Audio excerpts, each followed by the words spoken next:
Anita, how's your mental health? Questionable at all times. You know this. Yeah, how's the mental health of your children?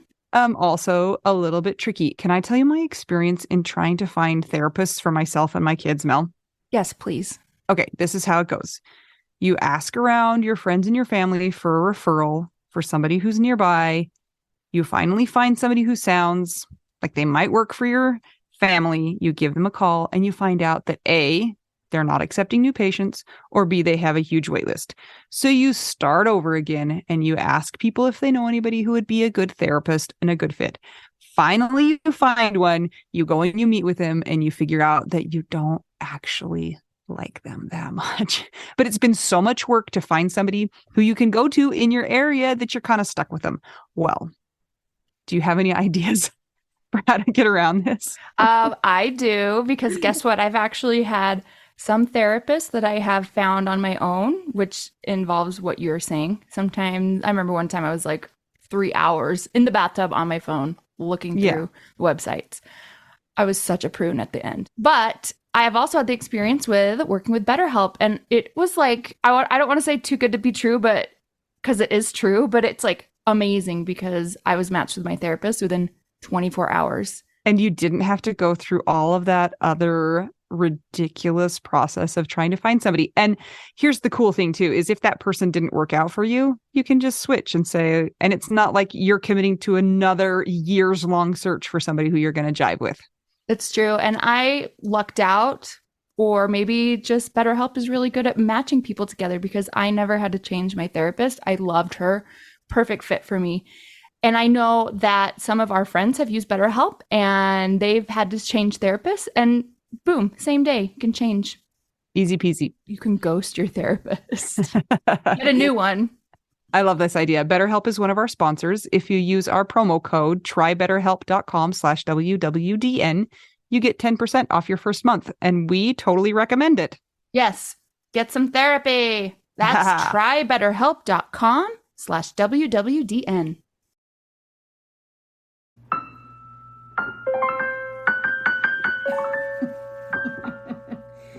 Is it a beautiful day in the neighborhood? Would you be mine? Could you be mine? Won't you be my widow? Won't you be? Okay, it's a sign. We got haunted. Well, anyway, we are on location today, so our audio sounds a little bit different, but we hope you enjoyed that little number. Yes, and me throwing the phone off of the thing and falling on the floor. I just think we got haunted. Mel, what's up? Just kind of hanging out, living my life, trying to figure out what widowhood means to me. What does it mean? I think it means all sorts of things. Oh, Mel says I have to talk into the tape thing. The tape. Oh my gosh. Do you even know what a Hello, tape is? 1983. Yeah. Okay, I'm going to talk into the Discman so we can get a good recording. I'm on my way home from Colorado, Mel. Why?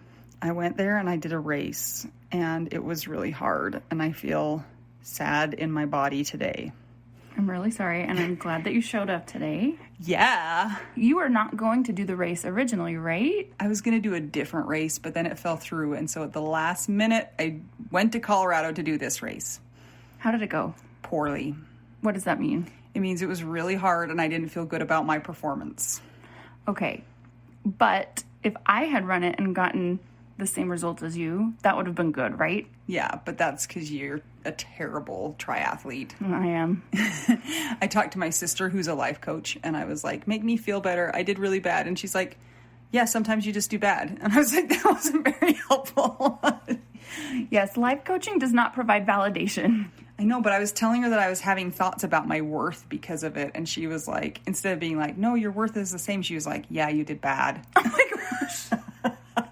Nice, Shauna. Yeah, so that was kind of fun. But I got to sleep in a bed all by myself and nobody bothered me. And that is worth its weight in gold. It was. And out of our league because we were staying at a really nice hotel. And I was like, I don't know how to stay at nice hotels. Well, you may never have the chance to do it again, so. I think not. I went with my widow friend Missy, who's one of our listeners. She was my race Sherpa. So that was fun. Thanks, Missy. We talked all sorts of widowhood things on the way to and fro. And you're still kind of in the fro. Yeah, we're in the fro. Missy's actually in the room with us. Say hi, Missy. Hi. Mel, you're doing like a song thing this week.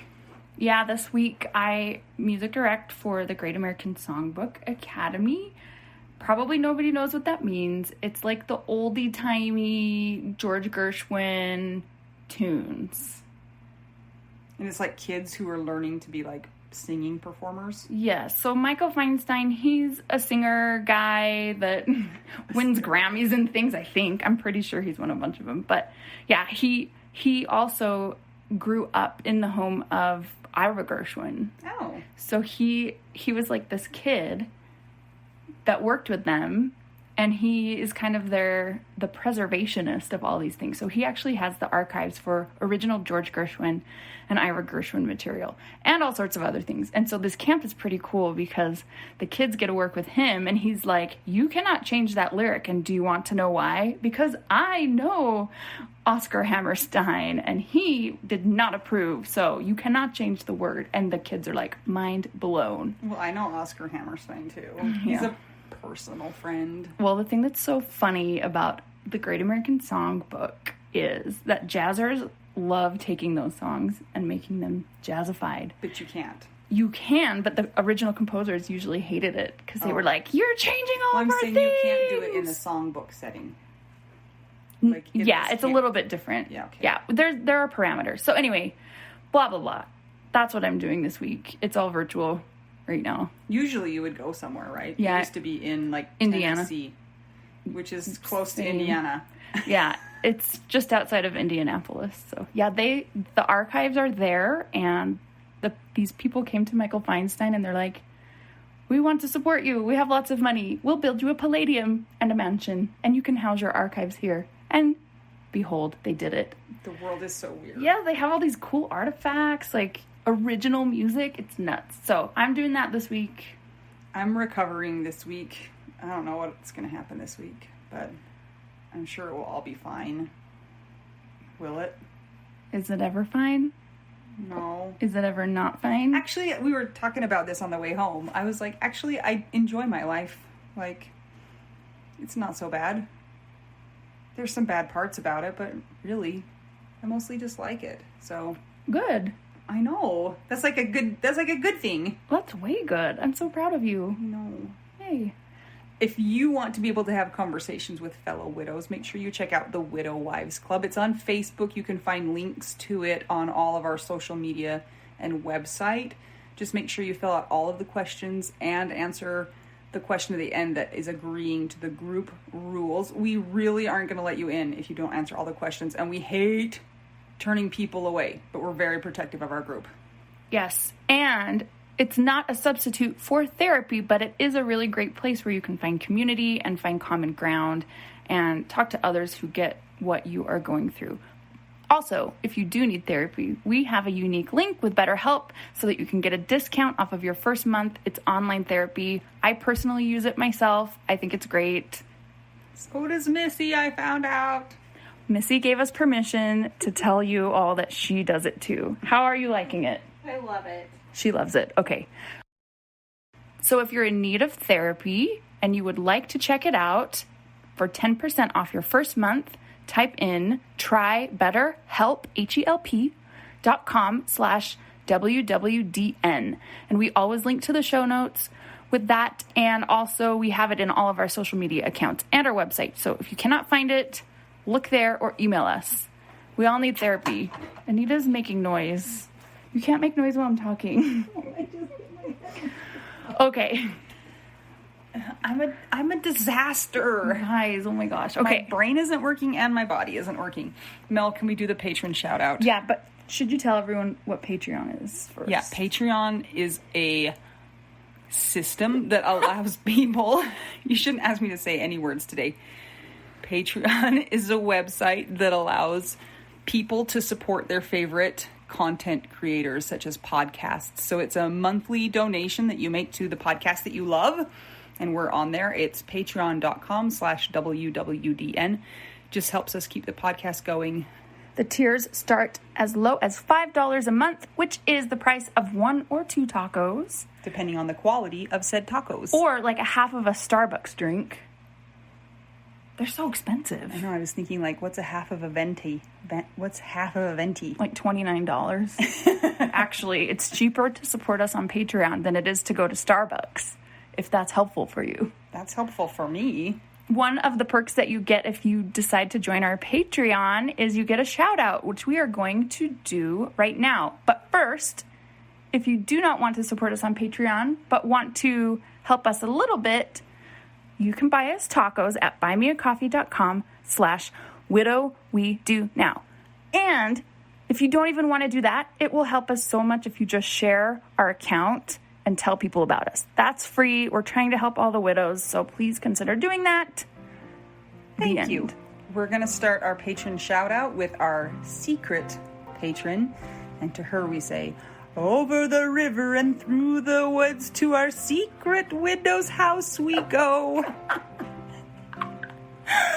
Constance Dahlbach, David Kelly, Doug Satterwhite, Ivan the Meisner, Kat, Amy, Amy Sapp, Ashley Hahn, Christina Shiflett, Danielle Catterberg, wait, not a Debbie Downer, Dennis Brazo, Jenny Taylor, Jenny Wing, Kathy Murray, Kirsten Stromberg, Laura Bradbury, Leslie Webb, Missy Schubert in the house, Rachel Barbosa, woo woo, Sarah Morris, Sylvia the Shore, Winehouse Karen, Anna Tracy, Christina Scambato, Christine Anderson, Mindy Holmgren, Dawn Barber, Diana Becker, Emily Thornton, Emily Toledo, Aaron Posick, Gabe Lozano, Ian Sini, Ileana Bell, the one who takes them to Cowabunga Bay, Jamie Aliota, my mom, Jenny Barrow, Jocelyn Milo, Fancy Lady, Katie Radcliffe, Kara Scara, happy birthday today, Lori Farrington, Marie Hoffman, Marjorie Lewis, Mary McGowan, Peter Rukavina, Sarah Kennedy, the Merry Widow, Shannon Helm, Sunshine Haven, Tammy Schwartz, Tara Wallace, Val Packer, and no air conditioning Wendy. Thank you to everybody who supports us on Patreon. We really appreciate your love and your support. You the best.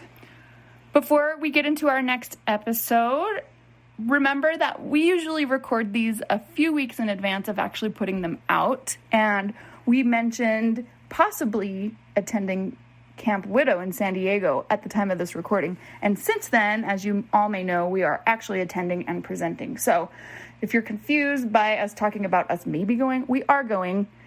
We just recorded this earlier. See you at Camp Widow and enjoy the episode. I'm Anita. I'm Mel. We're 2 young widows and we're merely trying to figure out widow we do now.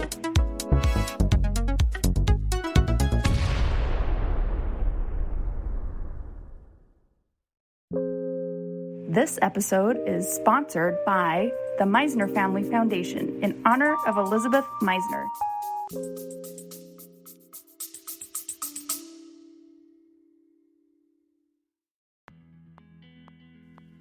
Sometimes we assume that unless we had a huge life insurance payout, we don't really need to know anything about investments or even finances. But guess what? A little knowledge of finances is critical for all of us. Maybe your partner was in charge of that stuff, and now you find yourself making all the decisions. Maybe you're mad about that. Maybe I am. Nicole from the He's Gone But the Money's Not podcast is here to help. She tackles financial literacy by telling the stories of women and widows and finance experts and shares the lessons they've learned as certified financial planners. Whether you know a lot and feel confident in your financial decisions or feel unsure about all of that stuff, there is more to learn. Listen and subscribe to the He's Gone But the Money's Not podcast on all podcast platforms. This ad was paid for by Rockhouse Financial, an SEC registered investment advisor.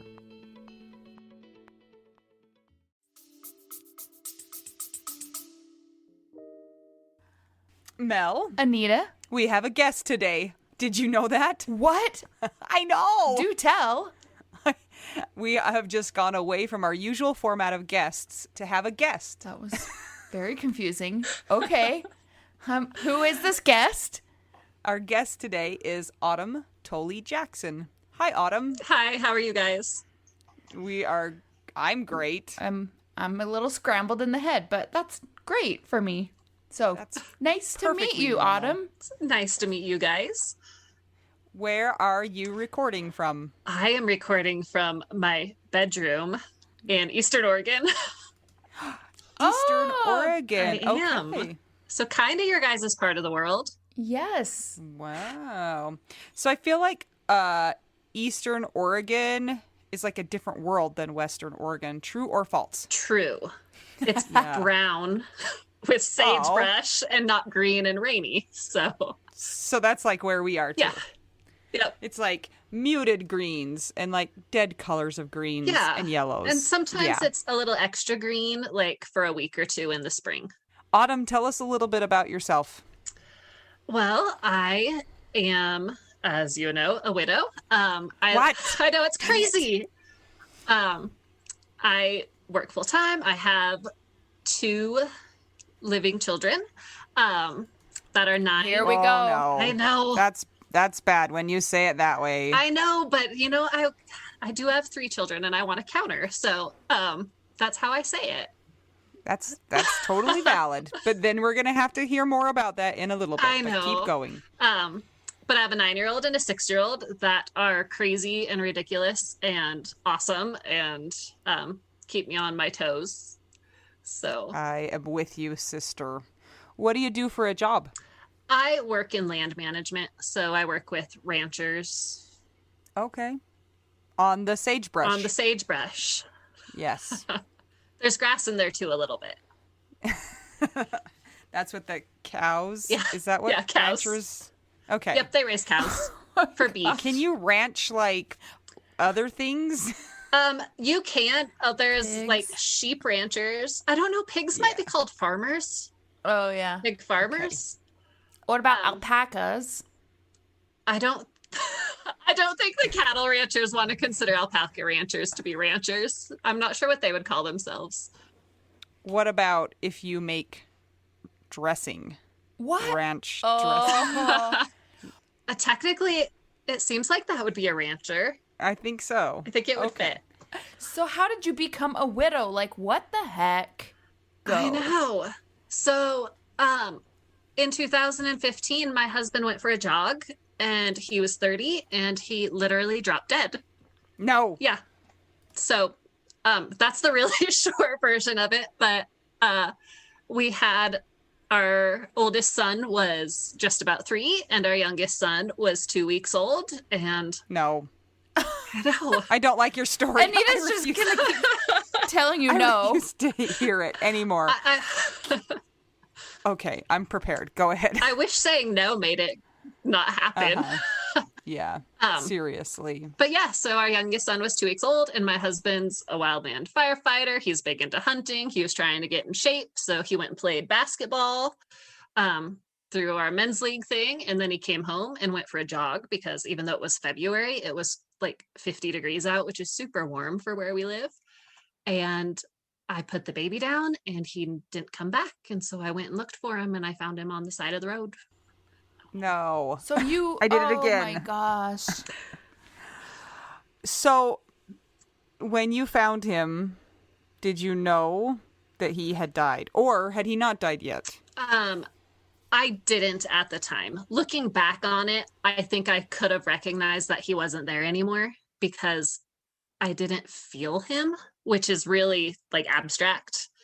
And some other signs, but at the time I freaked out and I ran into my neighbor's house, which because I live in a rural area is also my boss's house, who is also my husband's mom's friend's house. And so I just ran in screaming, and this was at like 10:30 at night, Oh, man. and told him they had to call an ambulance because of course I didn't. I think I had on like a sports bra or something because I was just feeding the baby, and I threw on a coat, and I didn't have a phone or anything because I expected him to be gimping along somewhere like he broke an ankle or something. Yeah, absolutely. So I ran out and had them call an ambulance, and then I went back out and started CPR, and he came out eventually and helped me with CPR, and his wife came over to my house to make sure the kids were still asleep. So they were not able to resuscitate him. Nope. Eventually the ambulance got here and it took forever. And I think that's just a thing when you're waiting for an ambulance. It seems like it takes absolutely forever. And actually the sheriff got here first and he took over compressions for me. And then the ambulance got here and they worked, I don't know, probably 40 minutes. And then they stopped. And I know at that point the sheriff came over to me and I don't even think I let him say anything. I go, they stopped working on him. That's not good, right? And at that point they said no, and they didn't know what had happened because he was 30 and by all outward appearances in good health. And so they thought it might have been a hit and run. Oh. Because it was dark. And of course I'm like, yeah, it was a hit and run. We're going to find those bastards. And I was so mad and it gave me somebody to be mad at. And it wasn't. His heart stopped, which from talking to people in the medical field, that's more of a symptom than a cause. Yeah. And I'm the same boat, like sudden cardiac death, just boom, you die.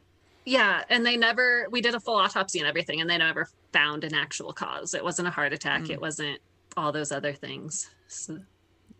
Holy cow. Do you get irritated when people say he died of a heart attack? I do.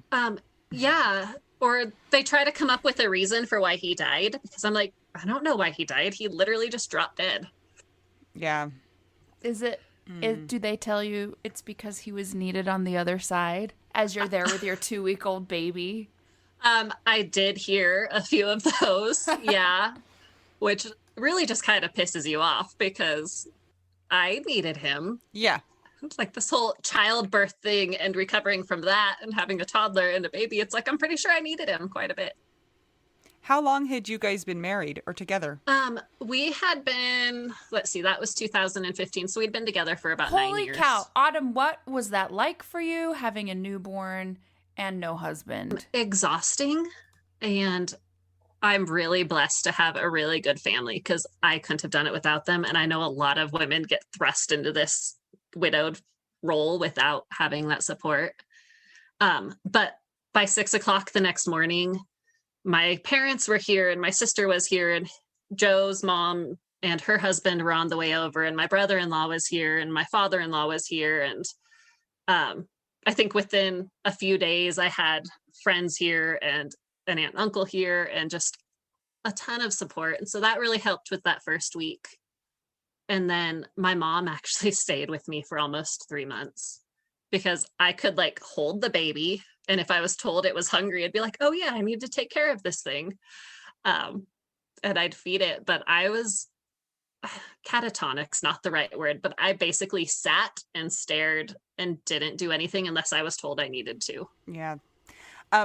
Did all of those people stay in your house? Because do you live in a mansion?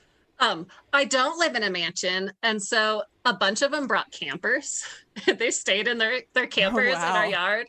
And so wait, it looked like the command center of a natural disaster at your house? Yeah, largely. Cool. A lot of people, and actually like some local people dropped off their camp trailers just so my family could stay in them.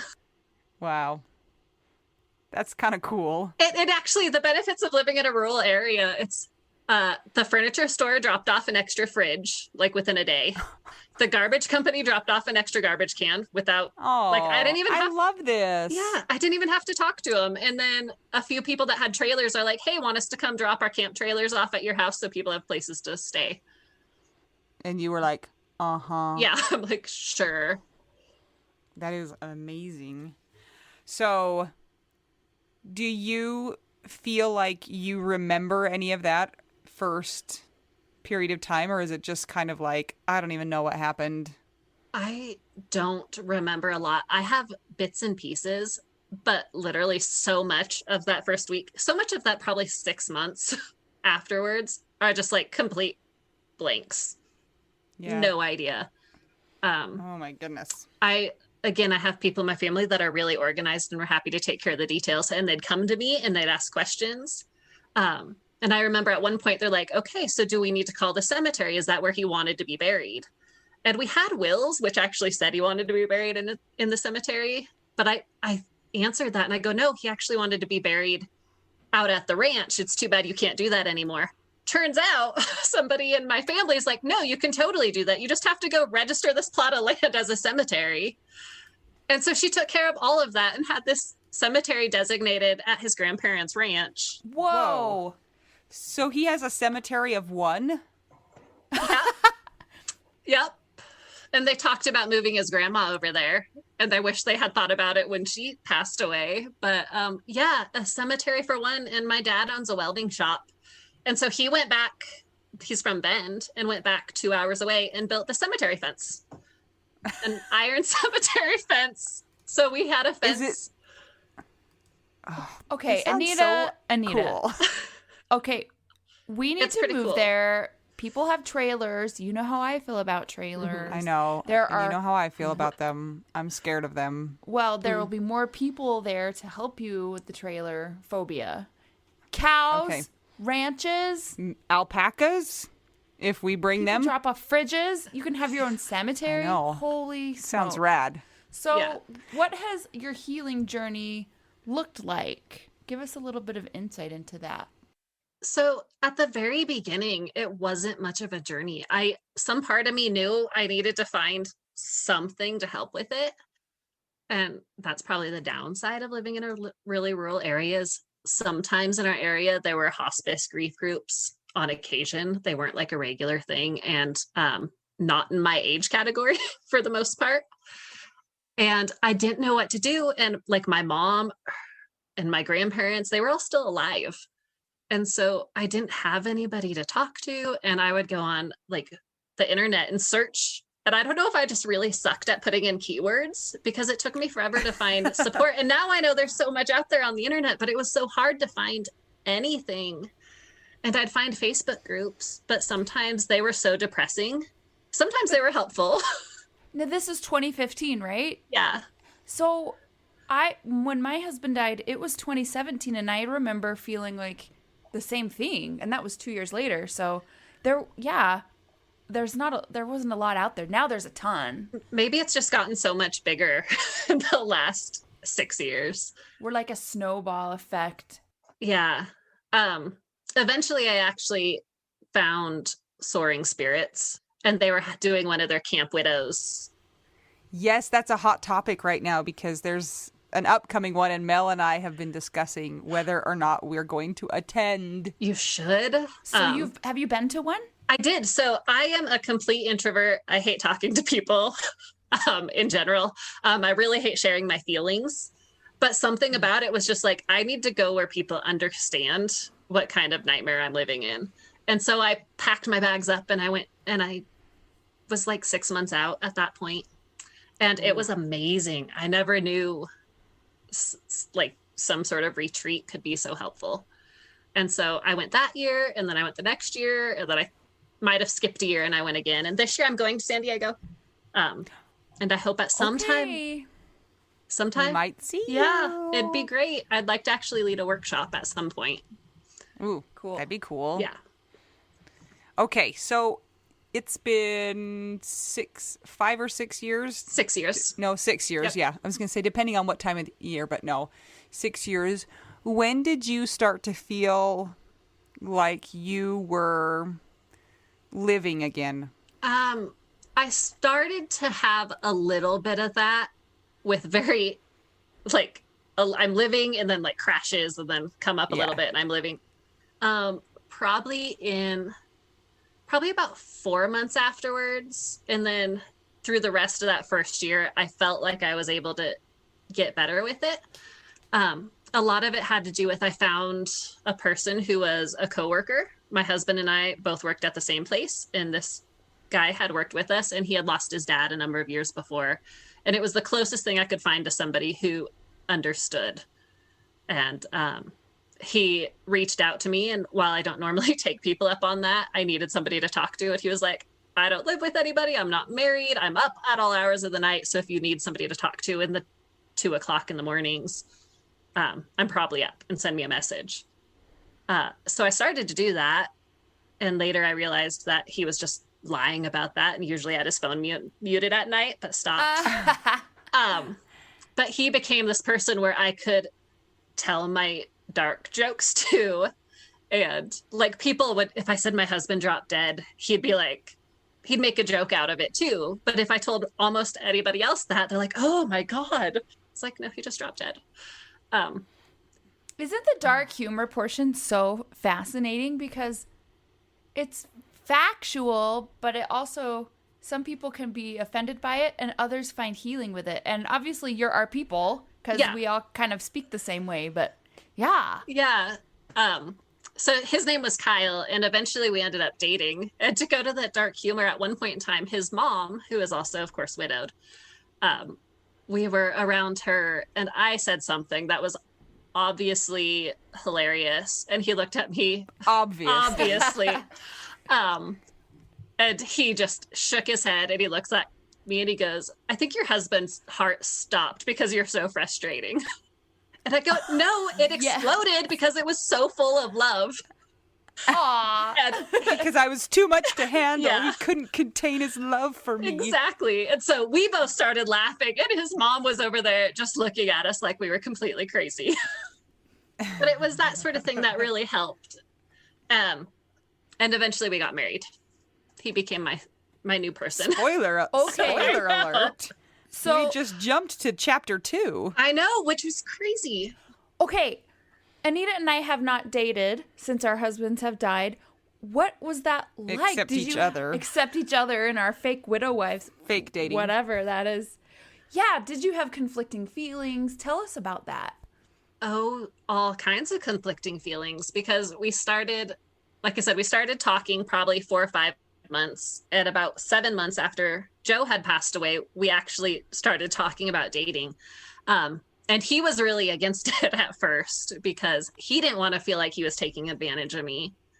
And I would go back and forth from thinking, like, what are people going to think? They're going to think I didn't love Joe. They're going to think I'm just trying to replace him. They're going to think. Pretty much everything I thought about was that.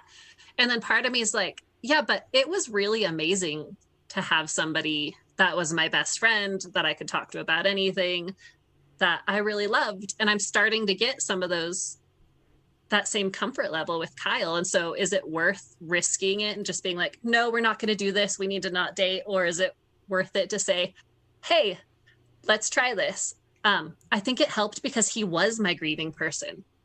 So he was the person I talked to about Joe constantly, which is a really weird foundation for a relationship.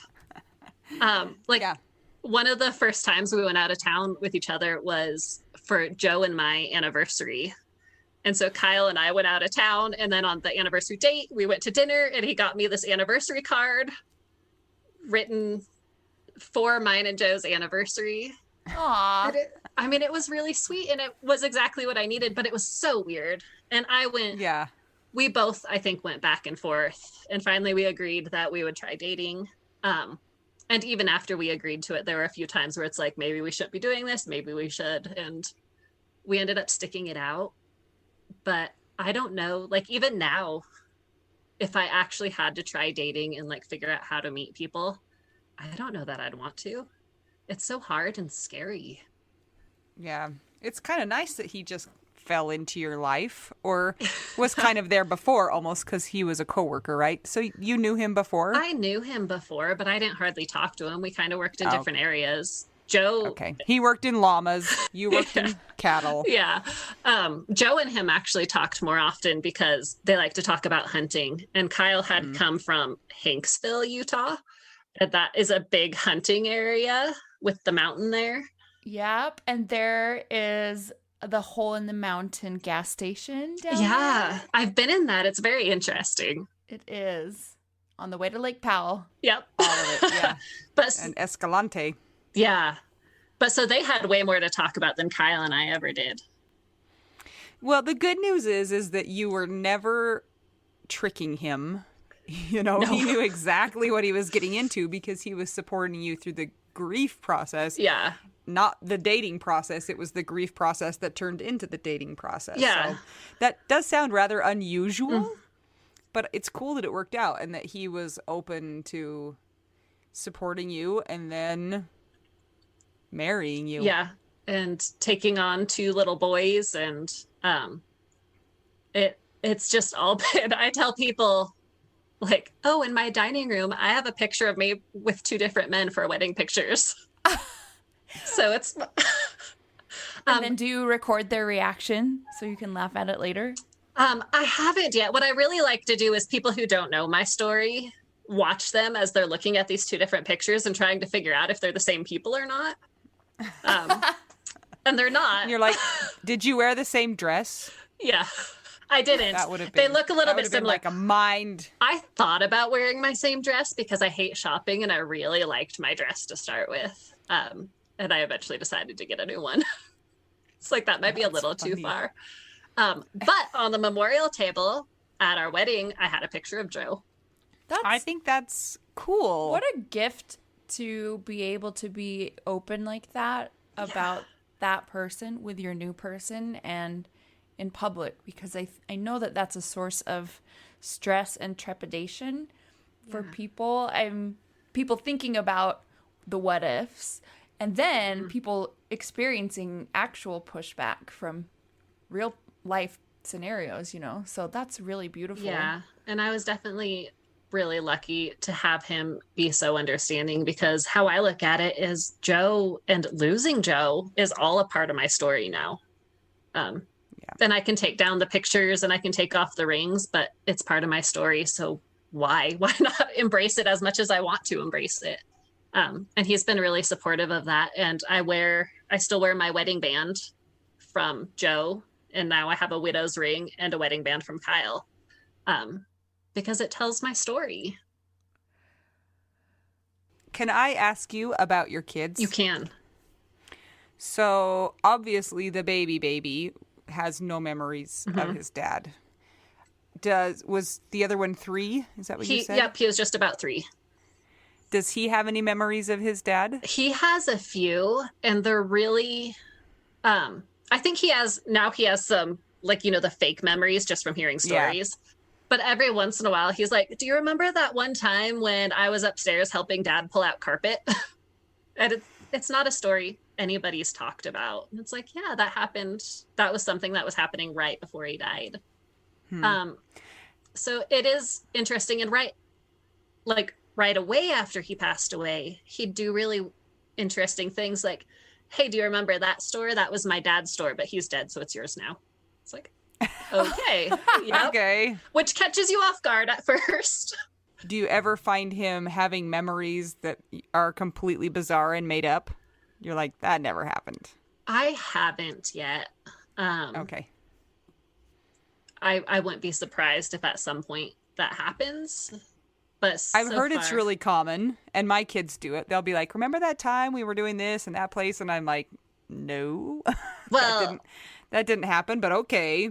I tell my parents all the time about stories that they insist never happened. So, well, obviously your parents are wrong in that case, but but yeah, I don't recall hearing any of those, but he's like, it's just at the very beginning of his memory.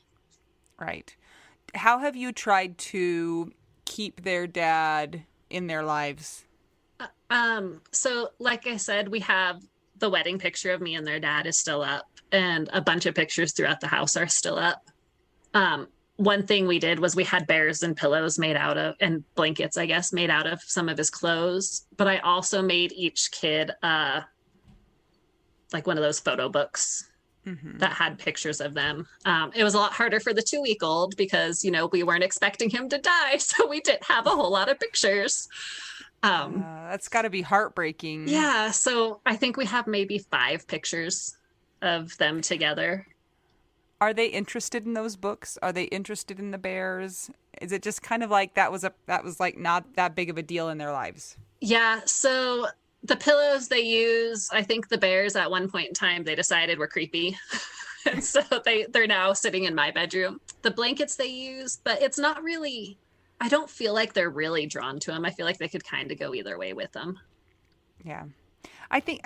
This is going to, I don't know how this is going to sound, but in a way that I think that can be comforting because, like, for my kids, we go to a grief support group for kids, and I listen to the other parents, and it's like their kids are grief stricken all the time, and I'm like, mine don't seem to care at all, Yeah. especially the younger ones. And so sometimes you feel like you've failed them, or they're something's wrong with them. It's But I think going wrong. just like adult grief, child grief, runs a whole spectrum of what's normal and what's not normal. So in a Yeah. way, I think it's nice to hear kind of that side of child grief also. Yeah. I thought it was interesting that when Joe died, I mean, like I said, Cody was like, he was like 2 weeks away from being 3. So he was basically 3 with at that developmental stage. And before, when Joe would be gone at work, he'd always very much want his dad. Where's dad? When's he coming home? Where's dad? Um, he never asked after Joe died. Even before we told him Interesting. that he died, he never once asked where his dad was or anything. Hmm. And Wow. he was just very matter of fact about it. I don't remember him crying about it at all. And Interesting. so I don't know if there was something else going on and he felt comforted and didn't need that, or if that's just. That's kind of what I think, but Yeah. I like to think I that. don't get to choose. Yeah. So you and Kyle were married, and take us from there and tell us how things went after that. Yeah, so things went great, and we decided we wanted to have another kid. Joe and I had some miscarriages, so there was a lot of talk because I didn't really want to have to deal with that again. But we did just kind of want another kid, and really it would meld our family together, which sounds bad. It sounds like we were just having this kid to like, oh, you're going to be our glue. But it wasn't. And we decided that we would try and see what happened, and we weren't going to really push it too much if we had troubles. And we didn't. And we had a little girl in 2018. And she was amazing. And she was super easy and happy and healthy. And her brothers adored her, and constantly gave her things that are good for babies, like Legos and rocks and everything that they liked. And I still went through grief stuff and still talked to people. And I lead a grief group here locally. And things were just, it seemed good. I was happier than I thought was possible after Joe died. And then our daughter, Riley, got sick, and we didn't think it was anything big, but she was dehydrated. So we went to the hospital, and they were going to test her for meningitis, at which point she coded. And they worked on her for 40 minutes and were able to get her heart going again. And we went to Boise, to the pediatric ICU, and she never regained consciousness. And so we ended up donating her heart and liver and kidneys, and she saved 3 other lives, and we lost her at 3 months. Wow. Oh my gosh. So That seems unfair. I thought so. I'm biased, but it seemed I completely think unfair. anyone would agree with that. Yeah. Yeah. So people often compare grief, and there's partner loss and child loss, and you've been through both. What are the differences? Obviously, like, besides the fact that one's your child that you brought into the world, but can you tell us a little bit what that's like? So when my husband passed away, I felt a lot of guilt. Like, oh, maybe when he had heartburn a few weeks ago, we should have gone into the doctors. And I felt like I could have done more to save him. But a lot of that was really just superficial. There wasn't really any good basis for it. And with Riley, I felt a lot of guilt because as her mom, it was my responsibility to keep her alive. And I didn't. I that is probably the biggest difference. The other component of it, I guess that was also really big, is when my husband died, that was the person that lived my life with me and did everything with me and was always there. And all of a sudden I was alone. Even though I was surrounded by people that offered great support, I was alone in my life, really.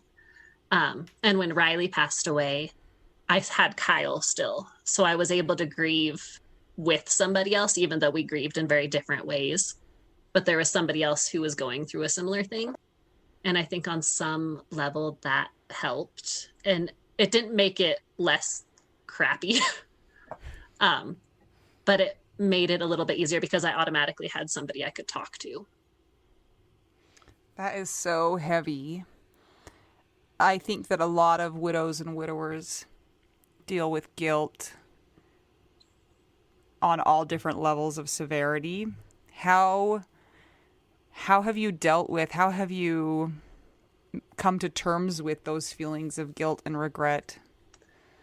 A lot of it was I did find a really good coach that helped talk me through things. And basically, what it came down to was when you love somebody, you do your best to take care of them, and you're not responsible for what happens, and not everything has a reason. And Yeah. it's one of those things which is easy to hear, but it's a lot harder to believe. Um, Do you feel like you have forgiven yourself of that, or is that something that still is painful for you? I think I've forgiven myself for that most days. Um, Mm-hmm. for Joe, because I didn't really have any solid things I could have done, because there weren't really any symptoms or anything like that, it was a little bit easier to forgive myself. And with Riley, I think it was a little bit harder. And I still struggle with it a lot on like Mother's Day. And when I say forgive yourself, I'm not saying that you need to forgive yourself. I mean, that's something we put on ourselves. So it's not like, have you absolved yourself of the sin or the crime that you have committed? It's more of an internal, working out of those feelings. Yeah. And I think it was a little bit easier with Riley too, because Kyle and I had the conversation that neither of us were to blame and we couldn't blame each other. And if we weren't going to blame each other, we couldn't blame ourselves either. And so it doesn't mean we didn't still do it a little bit, but knowing that the other person, knowing that he didn't blame me helped. Like you intellectually each knew, even though Yeah. you knew you're going to have feelings come up. How was that on the boys? Horrifying. That was the hardest thing I've ever had to do is they knew she was sick when we went to the hospital, and we all had colds and just thought it was she had a cold and she wasn't drinking and needed fluids. And they didn't even do the meningitis test. They just rolled her on her side and she coded. And so what we had to tell them was, hey, we have to go to this bigger hospital. She's really sick. You're going to stay with your aunt and uncle. And so we went to Boise and left them in town. And we were there for about a week between running through all the tests and having her declared brain dead and then all the organ donation stuff. And each night, we didn't want to tell him over the phone that she had passed away. So each night it was like, they're doing the best they can, but she's really sick and they're doing the best they can. And so, and they went to school for the first few days. And then my brother-in-law and his wife kind of kept them a little just kind of at home. And so they didn't hear the community talking. And so after she went into surgery to do her donations, we drove back the 3 hours and we were met here by our kids. And the first thing they said when they walked in was like, where's Riley? How is she? And we all sat together on the couch and said, she was really sick and the doctors did the best she could, but she didn't make it and she died. I have no idea how long all 4 of us sat there on that couch just bawling.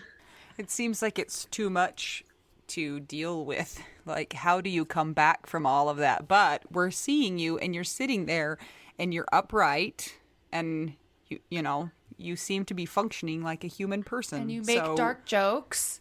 Yeah. Dark jokes help. I think I learned after Joe, and all the things I learned after Joe really helped me know how to deal with Riley. Because at that point, I went from not having a clue that grief was actually a real thing that was more than just like somebody you've never met passing away. And so I got a pretty good introduction to grief through Joe, and I learned how I grieve and what I do. And when I'm having these bad days and I don't realize it, it's probably because I'm grieving. And so with Riley, I knew a little bit about what was going on, but the biggest thing and the hardest lesson, I think, was I am more than my losses. So I am more than losing Joe. I'm more than just a widow, and I'm more than just a mom who's lost a daughter. I was also a wife, and I am a wife, and I'm a mom still. And the bad things that happen take up like a split second on your timeline of life. And in between those seconds of really horrible things, there's really good things. And nobody wants to be told, hey, focus on everything you have and how wonderful these other things are and how great your kids are. Nobody wants to be told that. But in reality, remembering that and giving myself permission to be happy and sometimes forcing myself to be happy. I did a little bit of the whole fake it till you make it type stuff for a while. I think that really helped me. That's interesting. Anita and I talk about this a lot, where we're like, when is it bypassing what we need to go through, and when is it looking for the positive that helps us take another step? What do you think? I think for me, the difference is if I was doing it for other people or if I was doing it for myself. So if I was, okay, put on a face because I don't want people to tell me I'm strong, but I want everybody to think I'm really strong. And so put on this smile and act how I think people want me to act and do all the things I need to do. I don't think that's healthy, because I don't think you're addressing what's actually going on. But for me, when it was like, I'd be by myself and maybe I'd be watching my kids play and one of them would do something that was really cute. And I'd recognize that, yeah, I'm just sitting here. I'm not smiling. Oh, they're doing something really cute. Why aren't you smiling? And then being like, hey, how about you just smile? Just try to smile, even though you don't feel like smiling. It's okay to smile, and faking it that way, almost as a reminder that I can be sad and I can still smile, and it doesn't take away from the other thing. So, Autumn, you wrote a book. Do you want to tell us about that? I did. I wrote a memoir that kind of covers both losing my husband and my daughter Riley, and a few other people in that short time frame. And so I really tried to be as open and honest as I could. I actually wrote it originally as a stream of consciousness type of thing. I just kind of sat down and wrote because I wanted to get some of the emotions and the feelings and the thoughts out there that if I thought too much about it, I don't think would have come through. So I decided to write my book because people who were hearing my story wanted to hear more about it and were telling me that it helped them. And that's really the whole point of it. I was surprised actually by how much it helped me just to write that, because I've never been into journaling or anything like that. But I want to let people know that there's really low lows, but there can also be really good things in life. And just because something bad happens doesn't mean you have to be stuck in that misery forever. Did it start more as an installation, like a blog, or just went straight to the whole thing in a book form? I think the first time was I actually went and did a little local speaking event where they have women who have been through a hardship come and talk about their hardship and also how they're dealing with it. And I did that about 3 months after Riley had died. And then some of the feedback I got from that encouraged me to write a book. So what's it called? It's called Boldly Into the Darkness: Living with Loss, Growing with Grief, and Holding On to Happiness. I can't believe all the stuff you've done and lived through, Autumn. Because as somebody that creates stuff also, it's hard to sit down and do the thing. It's like your brain's not working, and getting that out of your body and into paper or on the computer is a huge feat. I know that a lot of people that have gone through hard things have written books, and just so everyone knows, that's hard. That's a big deal. Even though it's like becoming kind of the norm, so sort of. Man, that is a lot. And you're dealing with spouse grief, baby grief. Like, kudos to you. And being a parent. And yes. And working full time for the cows. Yeah. Yes. You're amazing. Continue. Well, thank you. So you write this book. What was the feedback that you got? Did it grow into something else? So while I both had the idea to write the book, I also knew I wanted to help people. So that's kind of where my website came from. And it's Growing with Grief. And basically it's because like I mentioned earlier, I had so much trouble finding resources to start with that I just wanted a website that I didn't have to put a lot into, but I could provide a lot of resources for people. So I have like lists of books, which I try to preview before I put on there. So it's fairly short, but getting longer. And I have lists of podcasts and I have lists of organizations. And so people can just kind of come to the website and click around and hopefully find something that would be helpful to them. And so that and the book kind of came together at the same time. That is awesome. So it's growingwithgrief.com, yep. And people can go there and see resources that you found helpful or that might or that other people might find helpful. And I'm assuming that you are not being specific to spousal grief or child grief or parent loss, just all grief because you've experienced all of it. Yeah. Yep. Yeah. All grief, whatever resources I find that I think will be good. So a lot of the big organizations are on there, but then I try to find some that people may not have heard of, or they may not have great websites, but maybe they have really good groups in person in areas. So I try to have some variety. And it's one of those things where I don't update it nearly as much as I want to because I don't have time and I can't afford to pay somebody to do it. Yeah. So it's a slow process. So did you do your website yourself too? I did. See? You guys, everybody needs to know how hard this is. Like, amazing. This is funny. This reminds me, this is going to sound random, but it's not, I promise. Dog breeders. One of my dog's breeders, she said, FYI, when you're looking for a good breeder, usually the ones that are really good have the worst websites because they're spending their time doing breeding the right way instead of just trying to make money. So, yeah, I just want to let you know that's good. Yeah, I've learned through both the book process, and I actually had a really good company I worked with who helped me a lot, but I also recorded an audiobook and I made this website, and about 4 times every day I'm like, I have no idea how to do that. Okay, I guess I'm gonna go read some articles and watch some videos and figure this out. Googling that, YouTubing that. Yeah. You're like, my neuroplasticity is being used on the daily in my brain. Wow. Sometimes it's so frustrating because it's like, I just want to market my book. Oh, wait, I have no idea what I'm supposed to do to market my book. So I try things. This reminds me, I don't know, it's been a long time that I think we've talked about this, but we've talked about how grief is like a hole in your body. And then it's like, it's a circle. And then as you grow, you get like this appendage to that circle that balloons out of there with the things that you've learned from it.